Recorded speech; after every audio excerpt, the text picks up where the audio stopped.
Hein, la laïcité, au fond, ça veut dire que l'association politique, la République en l'occurrence, eh bien, elle ne doit rien, elle n'organise pas le lien politique à partir d'un surplomb religieux.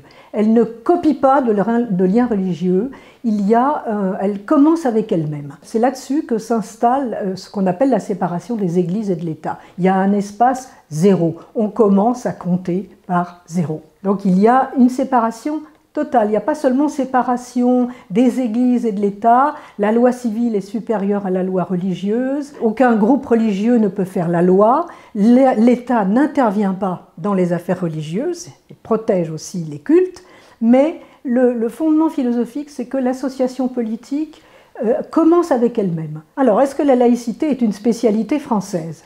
Pas complètement, non, puisque la laïcité s'inscrit dans ce qu'on a appelé l'installation des États de droit, les grands mouvements d'États de tolérance. Et à mon avis, du point de vue philosophique, la première démarche qui trace le champ conceptuel de la laïcité a été effectuée par un théoricien qui n'est pas du tout un théoricien de la laïcité, mais un théoricien de la tolérance, c'est l'anglais John Locke.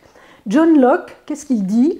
Il dit voilà, au fond, on organise la coexistence des libertés, de tous les cultes, de toutes les opinions, mais il n'admet pas les athées dans l'association politique. Eh bien, vous allez me dire, alors c'est tout à fait à l'opposé de la laïcité. Eh bien, ce grand esprit a vu quelque chose de très important, à savoir, est-ce que le lien politique, on transforme ça en question, si vous voulez, du point de vue philosophique, est-ce que le lien politique, est-ce que l'association politique a besoin d'avoir un modèle qui s'inspirerait du lien religieux? Est-ce qu'il y a quelque chose de préalable pour s'associer, pour pouvoir faire foi? Est-ce que le lien politique est de l'ordre de la foi? Parce que Locke donnait comme argument, on ne peut pas admettre les athées parce qu'ils croient à rien, donc on ne peut pas admettre leur serment.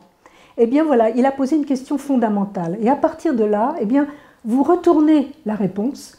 Locke répondait, non, on ne va pas admettre les athées. Bon, bien sûr, par la suite, hein, ça se passe à la fin du XVIIe siècle, la réponse positive a été donnée, mais elle a été donnée de fait par Pierre Bayle, par exemple, qui dit si, on va pouvoir admettre les athées, c'est des gens tout à fait recommandables.